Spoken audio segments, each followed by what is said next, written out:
রাতের বেলা শোয়ার আগে পড়বেন 33 বার সুবহানাল্লাহ, 33 বার আলহামদুলিল্লাহ এবং 34 বার আল্লাহু আকবার। আল্লাহর পক্ষ থেকে আপনার শরীরে শক্তি আসবে। এটা যারা নিয়মিত আমল করে আল্লাহর পক্ষ থেকে তাদের শরীরে শক্তি আসে। হ্যাঁ, কারণ এইটা রাসূল সাল্লাল্লাহু আলাইহি ওয়াসাল্লাম কাকে শিখিয়ে দিয়েছেন? তার মেয়ে ফাতিমা রাদিয়াল্লাহু আনহাকে। ফাতিমা রাদিয়াল্লাহু আনহা এবং আলী রাদিয়াল্লাহু আনহু তারা দুজন গিয়েছেন আল্লাহ রাসূলের দরবারে, গিয়ে বলেছেন আমাদেরকে একজন দাসী বা দাস দিন, বাসার অনেক কাজ আমরা করতে পারি না, লাগে না কাজের মানুষ। নবী সাল্লাল্লাহু আলাইহি ওয়াসাল্লাম বলছেন যে আমি কি তোমাদেরকে এমন কিছু শিখিয়ে দিব যেটা তোমাদের এই দাস দাসের অভাব পূরণ করে দিবে, প্রয়োজন হবে না? অবশ্যই শিখিয়ে দিন।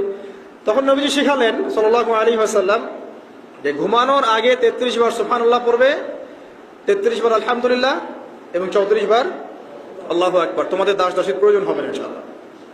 তো ব্যাখ্যায় অনেক ওলামায়ে কেরাম বলেছেন যে এটা নিয়মিত আমল করতে থাকলে রোগ ব্যাধি কম হয়, শরীরে শক্তি আসে, এনার্জি বাড়ে, আপনি নিজের কাজ নিজেই করতে পারবেন ইনশাআল্লাহ আযজা ওয়া জাল্লা।